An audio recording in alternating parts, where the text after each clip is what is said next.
Introduce everybody to our conveners, Dr. Naushad Hussein and Dr. Niraj Vora. Sir, please come and sit here up front. I'd like to introduce our chairperson, Dr. Santosh Shetty. So please.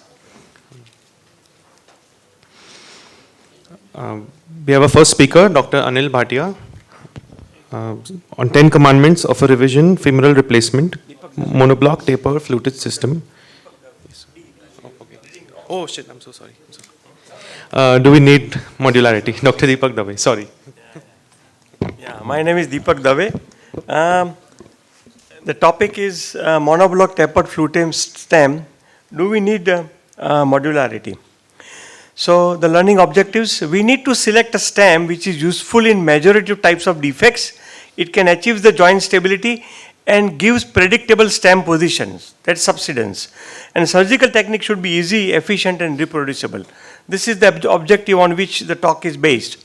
The femoral revision is a complex situation, as we know, because reconstruction in the presence of mechanically compromised femoral bone stock. We all know that. Paprosky classification helps us to define the bone defects, but we have to assess the defect only after the implant removal, which will help to decide about the implant. Various stems were available and are available now. Fully cemented, we know the high failure rates. Impaction bone grafting is a good, technically demanding, needs a bone bank. This solution type of fully coated cylindrical stem has the results of fractures and stress shieldings. So titanium tapered stems, either monoblock or modular, they came into the picture because the titanium material itself has a low modulus of elasticity, less thigh pain, and less proximal shielding, which was seen in the earlier designs of the cobalt chrome. The flutes gives a rotational stability like this fluted stem, and the tapered geometry is to give a axial stability. And the rough surface of the grid blasting, it promotes the bony ingrowth. So combining these three things together, you achieve the rotational stability, axial stability, and bone ingrowth. This is what you want. And this is a conical fixation principle. You actually, femur is reamed into a tapered cone and implant impacted into this tapered cone of the middle diaphysis of the intact and well-preserved bone, which gives you axial stability. So that reaming of in a cone shape and putting a cone implant, that's why you need a tapered stem, which gives you axial stability. Here you can also do the femoral osteotomy. Example like modular stem which is broken, and after doing the ETO, you can actually reduce the length of the stem. So if you get a proper stability, your stem can be a short also. And we all know that various papers have been published on the monoblock tapered titanium fluted stem, useful in majority of the defects up to 3A. And there is not a single stem reported breakage so far in the English literature for the Wagner type of stem so far. And various reports have been there in the published. We all know that it is indicated in wide range, like aseptic loosening in this case, or a similar case where, or an infected case where you have removed the spacer and put this type of tapered fluted stem. It's a workhorse, we all know. But it had some issues. Subsidence, there was no horizontal offset options available, neck version was not there, and the impingement leading to stability and dislocation problems with this stem. Therefore, this modular design came into the picture, which gives you the distal fixation and proximal biomechanics, they separated. So by option of offset, version and leg length adjustment, you can have both the things together. And modular stems also gave a good results. The literature is available and a better scope to achieve soft tissue balance. This was the whole idea about the modular stem. And the rise of tapered modular fluted stem came into the picture. But nothing comes free, not a remedy, what PM Modi says. So problems are there with modularity also. It's not a good result with the high BMI patients, number one. Number two, when you have unsupported proximal junction, there is a chances of breakage, implant failure at the junction, technically more demanding, and learning curve is there, inventory you need more, and the cost is a factor. So we have already seen the modular stems breakaging because there is unsupported things. Subsidence is a main issue on which the debate was there, but the literature is quite differing.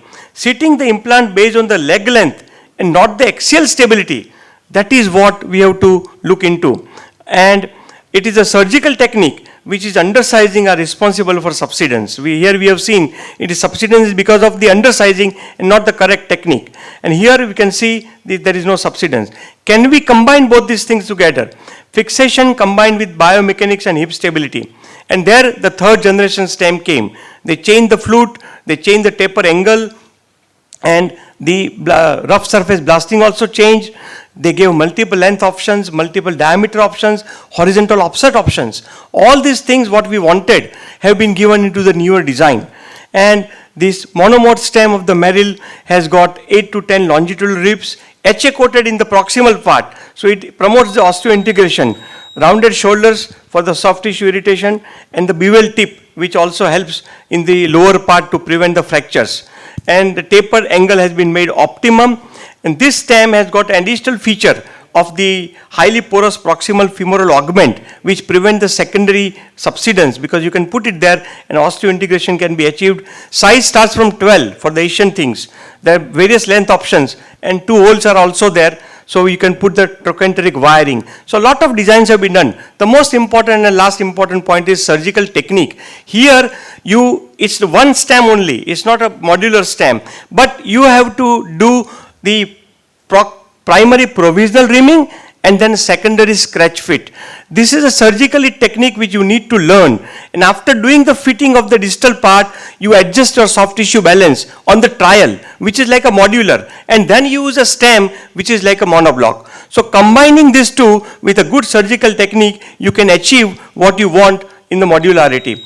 So important is a bone RM, BRM. You have to mark that level, and on basis of that, you can decide your soft tissue balancing and use the same things.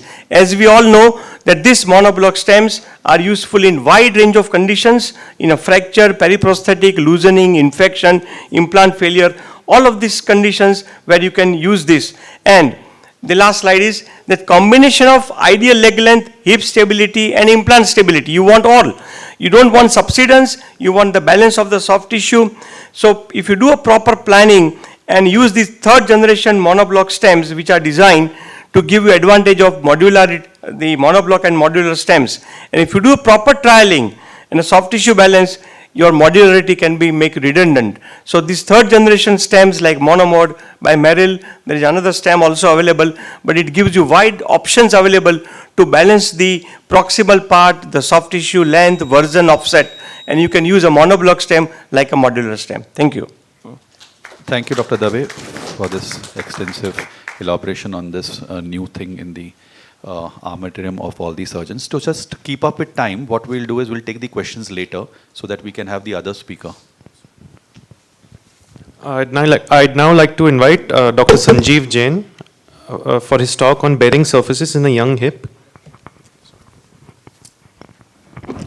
So thank you so much. I'll be speaking on a COC, which is the preferred option, at least for me in very young patients. And then we are all aware of that, the fact that the osteolysis and wear is the major cause of failure because the bearing surface has a problem in the long term. Now, with invent of so many bearing surfaces, the science has evolved, and then we have ended in only 3 options now: ceramic and ceramic, or you have ceramic on poly, and metal on poly. The ultra high molecular weight polyethylene, and you can say the cross-linked polyethylene, is an advent which is added, तड़का लगा देते हैं ना जिसको बोलते हैं. Okay, so that has a little bit changed the use of ceramic on poly, and probably has got a equal result as in ceramic and ceramic. When you go to the different registry, you find the different reasons, but the problem with the registries and different papers are that the subsets or age groups or the pathologies and material used, different kind of bearing surface used are different. But the prominently cause of loosening is aseptic loosening, and which was addressed by these new technology. Now, if you'd like to see the long-term results of the ceramic and ceramic or ceramic on cross-linked poly, it's debatable, and there's no long-term data available so far. So definitely the mid-term data are available, and which definitely are probably equal, but what what is important here, that these uses definitely depends on your experience rather than the surgeons. If you're good with one of the material what you're using all the time, you have good results in your hand, you keep on using those. But my preferred choice is in a young patient is definitely a ceramic and ceramic. Now, why? So definitely in a young patient, you have the new ceramic, which is there for a couple of years, the Bilox Delta, and which has got all the properties, all the material impregnated, which can also reduce the complications of the earlier ceramics available at that particular time. Advantage of one over the other is very difficult to narrate in the literature, but definitely since we are started using a cross-link poly, you can also use a bigger size of the head in both, in fact, but even in the ceramic and ceramic with a thinner liner, you can use a bigger head as well. You have a different kinds of material in evolution of the process of ceramic on ceramic, and then definitely a different head size, different tapered here and different tapered on the socket size to prevent the complications. So you have all the things which has been addressed in a newer design and which can be used definitely. There are definitely some drawbacks, and those drawbacks were because it was talked that in ceramics there are a lot of risks for the fractures, and which were not due to the material, which is because of the technique which you perform these knees and misalignment, metal back damage, or acetabular component malposition. Squeaking is a phenomena, is a problem, but it doesn't lead to any revision in general, and it has been also brought down. It was basically mainly pronounced in one of the company products in the past. What is important here is when you're doing a ceramic and ceramic, the positioning of the socket, which is very important, and you need to be very perfect in putting your socket in a proper position of inclination and the version. And if you do that correctly, and if you put your liner really perfectly correctly, along with your combined anti-version, I think you can have an excellent results, and long-term results should be good. There are studies in the literature which says definitely the ceramic on poly or ceramic and ceramic has no long-term data right now, and they are equal, but one of the studies shows the ceramic and poly is much better, but they are only focusing on few scores, not the long-term data or radiological scores there.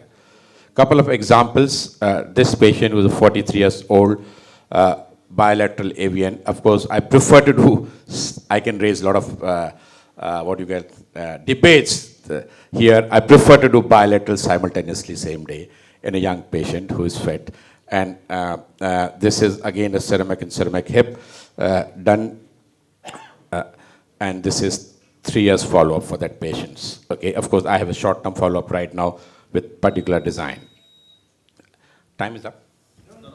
Okay, this is another patient, definitely again had a bilateral hip done same day. Patient had a CKD and he was supposed to be for the renal transplant, but it was so painful that he was not even able to walk. Turning on the bed was very painful. And I did again the ceramic and ceramic, my indication, 43 years old, and he driving himself and he goes for dialysis every day. So it can give you a good function as well at the end of the day. Very difficult to accept that an 18 years patient with a non-union TC fracture neck femur implant penetrating, you have nothing to offer. And again, she had ceramic and ceramic hip, and she's performing well for again 3 years follow-up. So, if you see, the ceramic and ceramic is doing good in a younger patient. You have an option of using 32 to 36 millimeter head. The complications rates definitely have gone down, especially the fracture, and it's definitely, one has to say, it's not a material. I think it's for any technology or technique or any prosthesis you're doing it, it's a surgical technique and handling the component, which matters mainly, and position implants. If you have all these three things, you do whatever implant you're doing it, whatever material you're using it, you'll have excellent results. Thank you so much. Thank you, Sanjeev. Thank you. Just a reminder, the first notification would be at the time 5 minutes, the second would be 7, and the third would be at the end of 8 minutes. Thank you, sir. Okay, 7 minutes. I now call upon Dr. Mayank Vijayvargiya for his talk on dual mobility.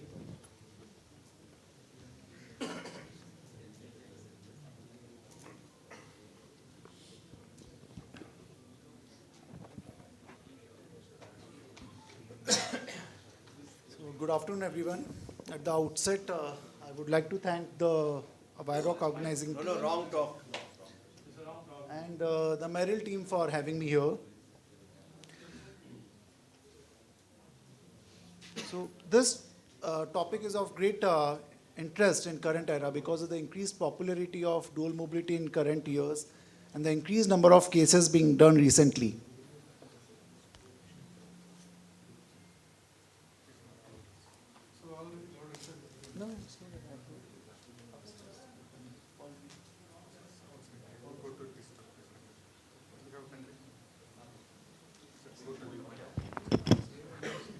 Should we switch? And yeah, since the, yeah.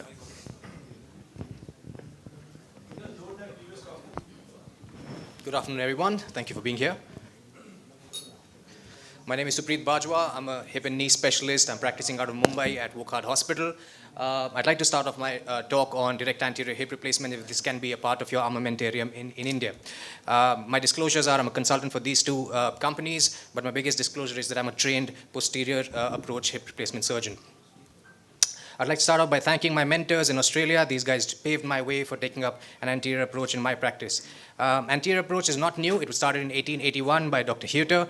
He used them for his fractures, followed by Smith-Peterson, who went a little medially, but anterior hip replacement started by by the Jude brothers, who started using this approach for their acrylic implant in the 1950s up to the 1980s. In current literature, Dr. Mata and Dr. Stephen Krauser use an extension table for the hip replacement. I've done a cumulative about 25,000 hip replacement surgeries. Incidentally, this is also the table that I use in my practice. A question that's asked by multiple authors and multiple people I come across is anteriors really better than the posteriors or the conventional traditional approaches for hip replacement? And if there is any scientific backing for it. All the backing that has been done in these statements, in these slides ahead, are level 1 and level 2 studies. Concerns that I've seen from people who have encountered in my practice are whether they need to switch from the posterior approach to anterior approach, whether there's a steep learning curve, and a group of pacifiers who want me not to do anterior hip replacement surgeries, citing a risk of wound infections, no universal precautions for hips, technically a challenge, or the risk of femoral nerve injury. A paper in CORR published in about 2015 spoke about how anterior hip replacement causes less than 50% damage than conventional techniques for their hip replacements, but done by about 7 surgeons together. This was extended by a study in George Washington University where they assessed the biomarkers, and the results are shown on the right lower column, where 5 times less rates of biomarkers were seen in the anterior approaches to hip replacement. Prompt data and initial functional recovery is something that anterior hip replacement patients really accept really well. So WOMAC, HSS, and San Francisco scores at 6 weeks, 6 months, and 1 year were remarkably better in 2 cohorts, which were divided at the same Rothman Institute led by Dr. Javad Parvezi. For us younger surgeons who switch from posterior to anterior, a study was done and published in Journal of Arthroplasty, which spoke about how well we do our anterior hip replacements when we compare it to our own posterior hip replacement surgeries. And it says that intraoperative fluoroscopy helps us to position our components much better than compared to a posterior hip replacement.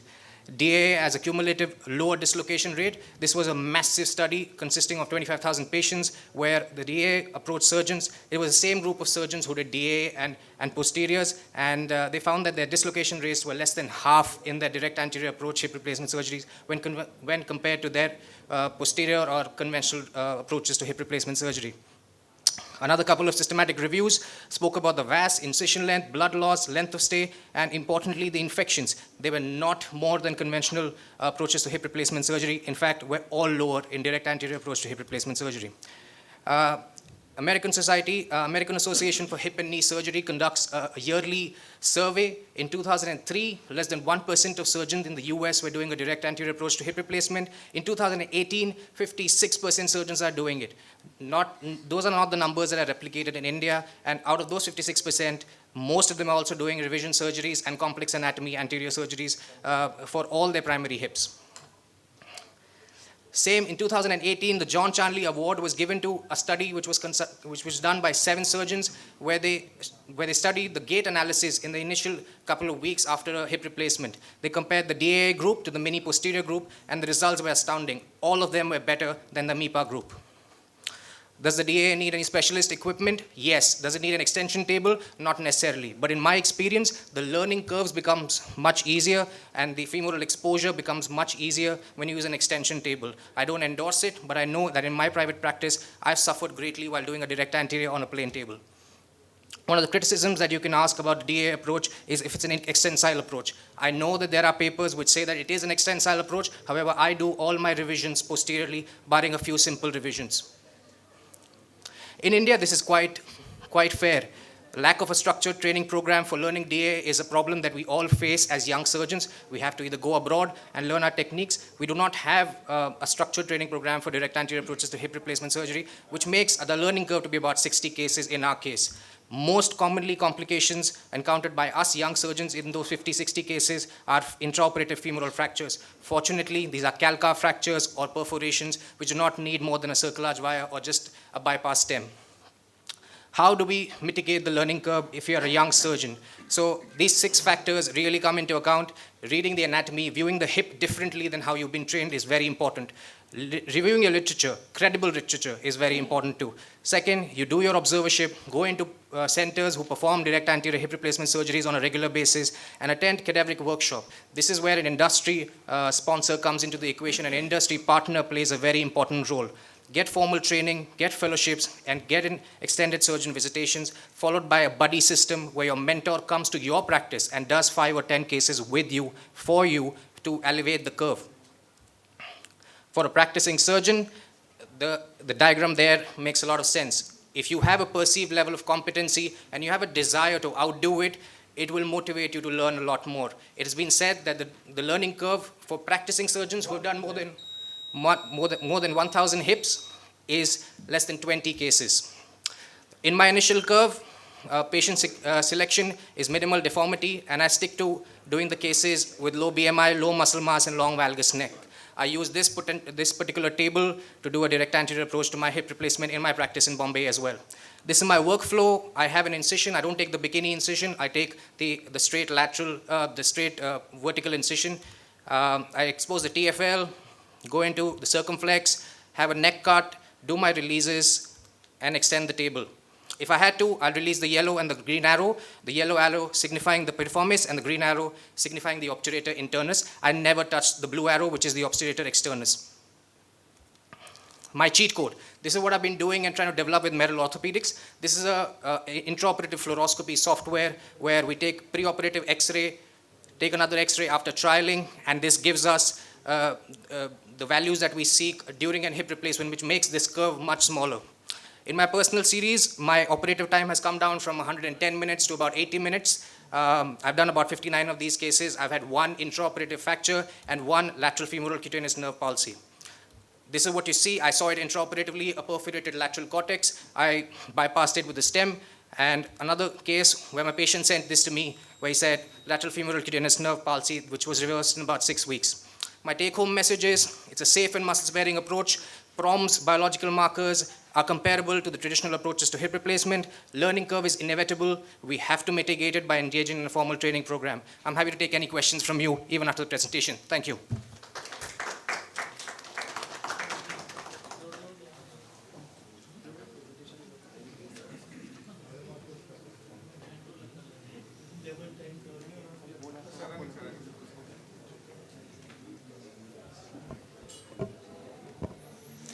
Okay, so good afternoon, everyone. I would first like to thank the WIROC organizing team and the Meril team for having me here.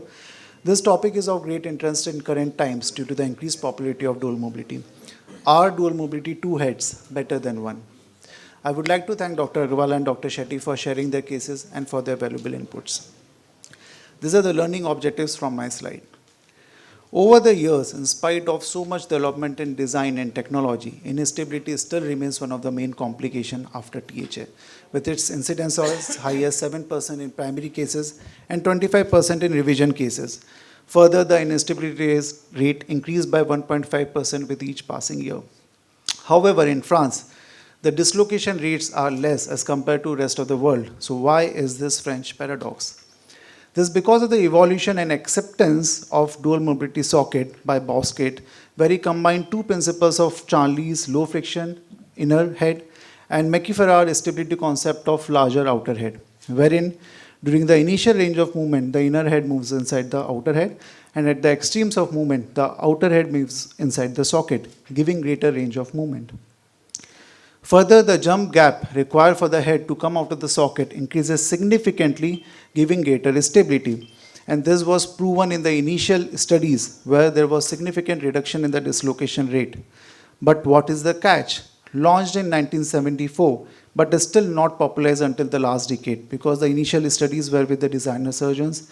There is increased risk of polyethylene wear because of its dural articulation and a higher intraprosthetic dislocation rate of 2 to 4%.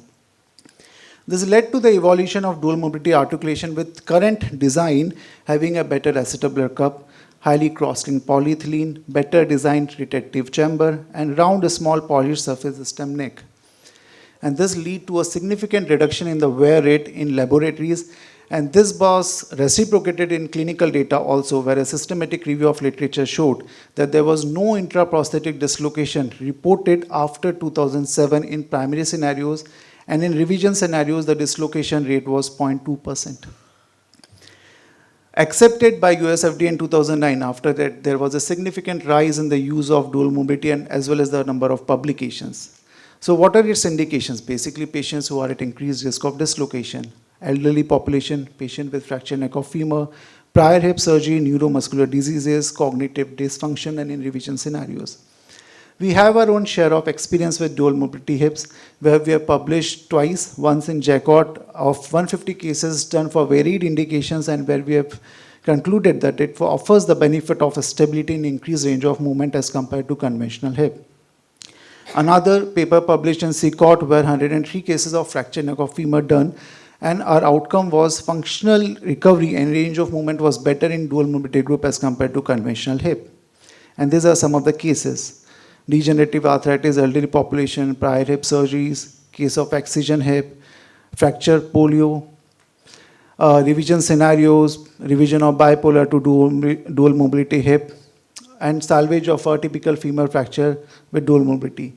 We have our own share of complications. One was loosening and failure of acetabular cup, which was revised with a cage and cemented cup, a case of superficial surgical site infection, and a case of intraoperative fracture, which was fixed. Now coming to evidence. Is it beneficial than 22.2 mm head in terms of dislocation? It's a no-brainer, obviously.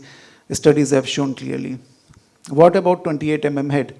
Studies have shown that the dislocation with 28 mm head was higher as compared to dual mobility group. When compared with 36 mm head, one would argue that with the current design, with the ability of large heads, there is no role of dual mobility socket, but studies stand otherwise, clearly showing that the benefit of dual mobility is far more better in terms of preventing dislocation. When compared with large head metal on metal and constrained hips, there was no difference in terms of dislocation rate. What about registry data? The European registry shows clearly benefit of dual mobility in prevention of dislocation, and that was the reason in 2017, American Joint Registry has shown that 10% of all the primary hips done in 2017 were dual mobility. When coming for different indication, dual mobility hip has better advantage in preventing dislocations in obesity, cerebral palsy, Parkinson's, neuromuscular diseases, as well as in revision scenarios for varied indications. So friends, it may look like we have got a solution for a problem which was long existing. But the question which still remains is, kitna chalega? How long should it last? So for that we have to understand how long a conventional hip lasts. Based on a review literature published in Lancet, it says that based on case series, it lasts 25 years in 77% of the cases, and in registry data, 25 years in 58% of the cases. The primary designer series shows a 80% survivorship at 22 years with the use of dual mobility socket and 70% at 25 years. Now this was the primary first generation cup. Assuming that the newer generation has better metallic properties, it should last longer than the first generation. But this long-term survivorship data is coming from the primary designer series. What about its result when used by other authors? Based on a systematic review of literature, when done around 10,000 primary hips, the survivorship was 98% mid-term. Another revision scenario, mid-term survivorship was 96%. The long-term survivorship data from other authors is still not available.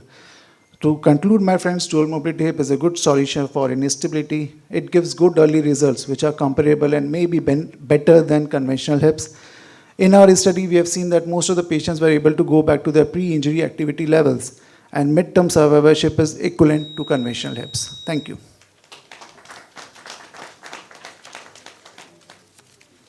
Thank you, sir. Our next speaker is Dr. Ameet Pispati, who's going to speak on proximally coated stem.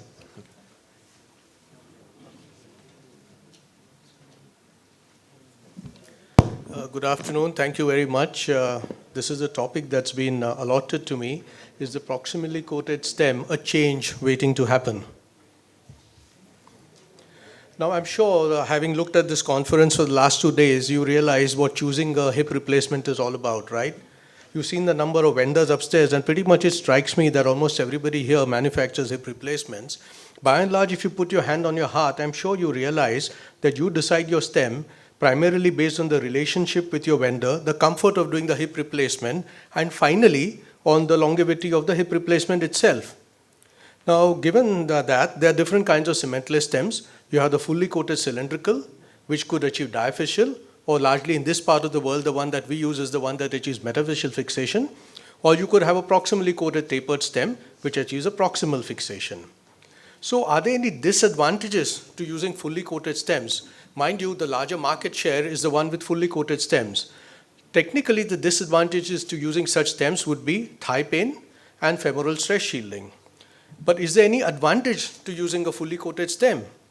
Well, yes. By and large, the main advantage has been the history of that kind of stem, because the first implantation was way back in 1986. It was FDA approved in 1998, and the intramedullary design at least has been unchanged since 1986. And we know from past recalls and etc. that some of us have all been through, that history itself is very important. Longevity is what decides things in a hip replacement.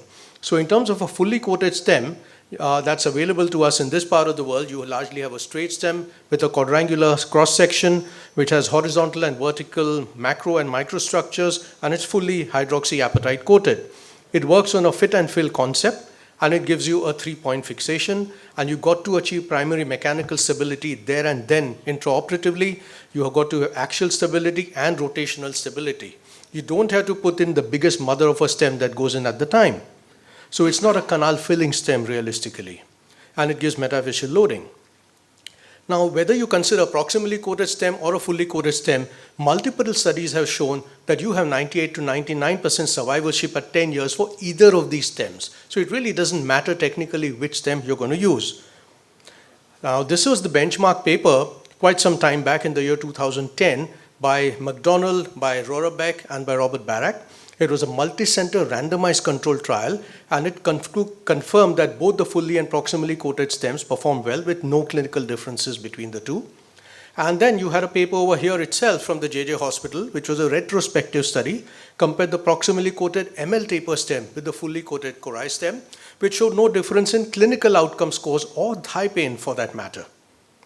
So then, why would one at all want to consider a change? Simply because what you need to do is restore anatomy to the patient. It's not about putting in a stem and going home and just giving pain relief. Patients in the modern world want a lot more than a THR.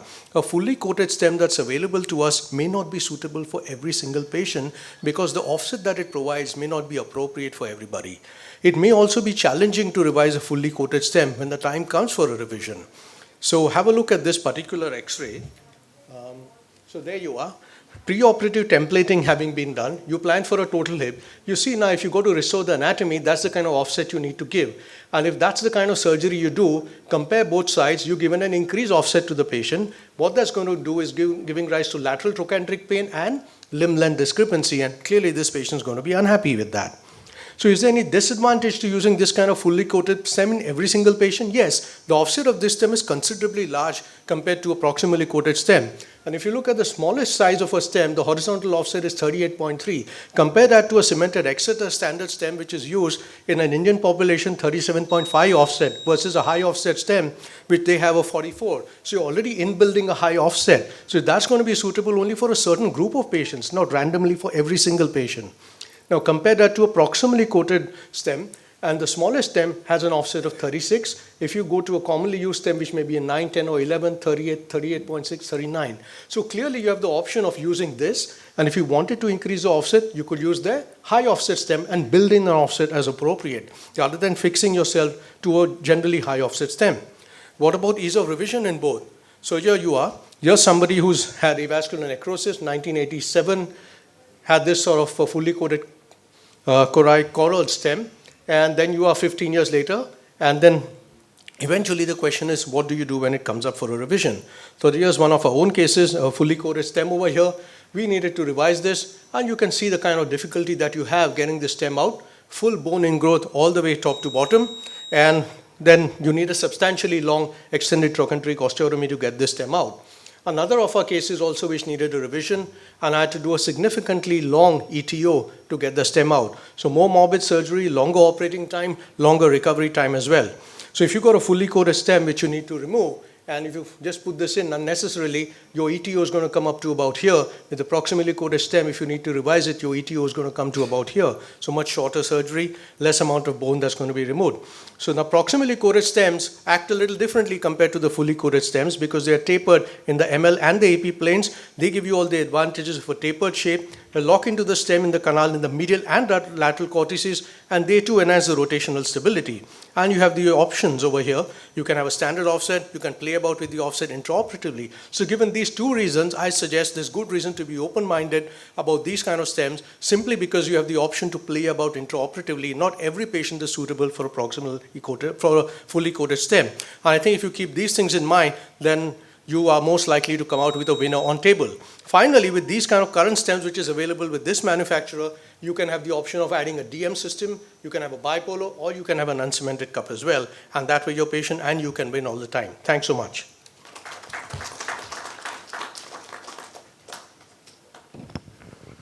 I guess it's time for questions from the floor. And if I can have all the faculty over here.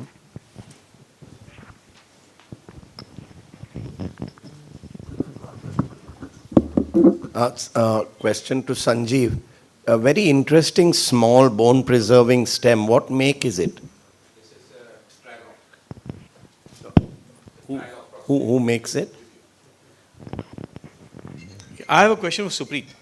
You mentioned that in your list of complications that you had 2 femoral fractures with a calca had fractured. Now, I'm a posterior surgeon, right? My question to you is that, was that because of the anterior approach or was it because of your enthusiasm to get in a better fit? Oh, mic chal raha hai boss? Oh, mobile mic chal raha hai? It's a small room, we can listen what he's saying. Okay. Yeah. Exactly. So I had one intraoperative complication.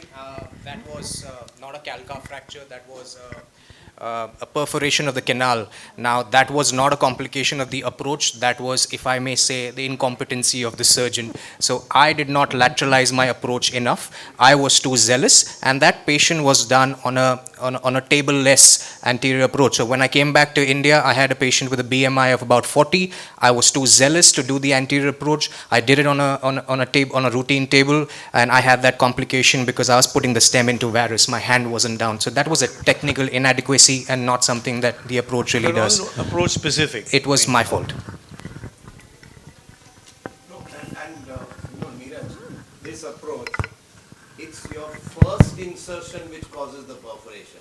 Then you realize that it's wrong, and then you bypass it by getting the angle right. Exactly. And then you get your tight fit. So this is not the start. No, that's what. So I'm just saying that, don't mind me saying it, I'm a bit blunt, but don't give the approach a bad name by mentioning this as a complication. Yeah. Because you'll put people off from doing it. Yeah. This was, we've all done this, it's not that. So, it was due to surgeon error. Absolutely. Rather than being approach specific. Absolutely, sir. I just wanted to own it up on stage by saying that I've had complications as well, and I don't. My fault, not the Mike, approach. one question for you. You have been talking about this table time and again. What is so different about this table? So, And you to stop again. You mentioned that it can be done on a routine table also. yes, sir. It's just the learning curves. I think that's the difference maker. The table is more predictable, more reproducible. So somebody who manually controls your leg, your femur in mobilization, does not know how the status of the osteoporotic bone. And that's what I struggled with initially as well. So I did a couple of them without the table until the table was in my capacity. And I was at the mercy of the leg man. And I don't find that comfortable at all, and especially in the initial learning curve. So I myself am in the initial learning curve. So I propose the use of something that makes your surgical approach more predictable and more reproducible. And that's where I say that I use the table. It's definitely not a necessity to do an anterior approach using the extension table. You do need the instruments for it, but not the table. So I don't endorse it. Because I think even in posterior approach, the person holding the leg is very important. So it does not matter whether it's anterior or posterior. But you see the Judes, I've seen Thierry Jude doing his work, and I had sent one of my juniors to France, and it's a huge advantage having the table because you can adjust the position exactly as you want it. You can externally rotate it. The leg stays in one position reliably, and you can just concentrate on a sensible insertion. So, sir, basically what you need is a hyperextension of the hip when you're putting the femur in, and then you can do in even a normal table, which I do it very often, but if you have a table, nothing like it. But again, you have to be used to table. The person who is handling the table also be the yo person all the time. So technically, it's a demanding thing, but as Dr. Chennai says, it's the first entry. I think you need to be very careful about it, making the first, identify the GT properly, releases whatever is needed. That is very important. Sorry, sir. In my initial cases, I think the biggest problem that I was having was I wasn't able to expose the area, the superior capsule around the GT. And doing it on a plain table, I wasn't getting the external rotation. I was able to rotate the limb to 90 degrees only. Whereas when I use something like this, I'm able to rotate it 140 degrees, which exposes a lot of the superior capsule and gives me a better femoral exposure. So for me personally, that's the advantage as well. I think one important point that's coming out of all of this is a bigger, more philosophical point, is that never ever try to operate in a setup you're not familiar with. Find it. So, you may want to, your friend will say, come to my OT and do the case. Either you go there, make sure everything is there, or don't go. I think that's very important because he was not happy with what he had, and that's probably what, Now, I want to, sorry. I guess Sanjeev also has an experience. Yes, I have a huge experience with the DA, but the thing is that DA is not for all the hips or every hip. So you have to be very choosy about the DA when you're doing it. It's not for the fracture neck in general who are osteoporotic. So you have to be very choosy. When you are learning DA, you have to go to the centers. You have to be really, really good in anatomy. You have to do a lot of cadaver, and then you start DA. And possibly the instrumentation is the most important thing, and especially the femoral holder, which is the most important thing. You need to have it. All company doesn't have that. So you need to have that kind of system with you. Then only you start, and always have somebody who has done it. A bit more. Achha, Mayank, my question to you is that what percentage of your total hip replacements do you put in a dual mobility?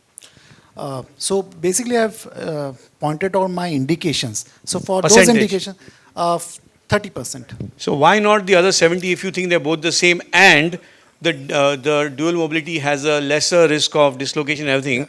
Why isn't it 100%? So I am not using it for AVN patients who are young because I am still awaiting the long-term survivorship data in other hands.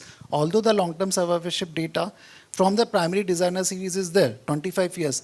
But I am awaiting for the other also to opine. Fair enough.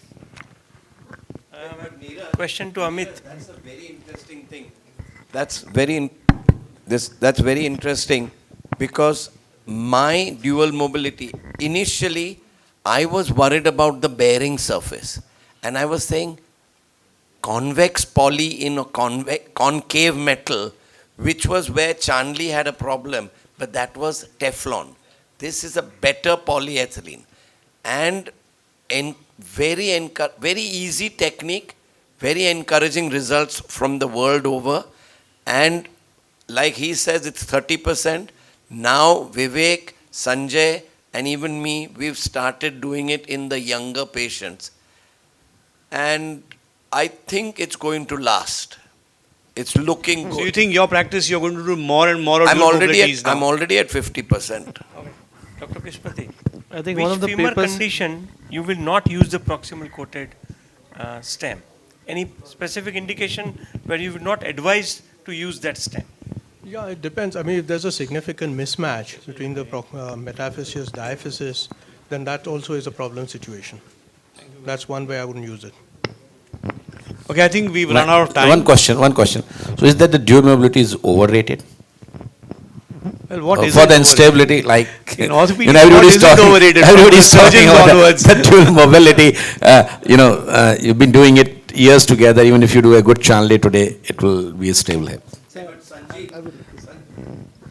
Sanjeev made very valid point. You've got to get your implant positioning correct, then everything works. Everything works. So, If you put a vertical ceramic cup, there's going to be a huge disaster. And it was the same with metal on poly also. So I agree with you that the acetal position has to be perfect. It's not at the cost of your faulty positioning, but with the use of dual mobility, you have little bit of things to err because it will give you better Yeah, you stability. have a little margin In for case- error. little Ceramic margin on for ceramic, you got to be very accurate. I think that's the worst part of ceramic on ceramic is you got to be so accurate that there's really no room for error. Whereas with this, you have a little bit of wriggle space. Anyway, I think we have to end the session. It's 3 o'clock. Thank you everyone for your attention and see you later.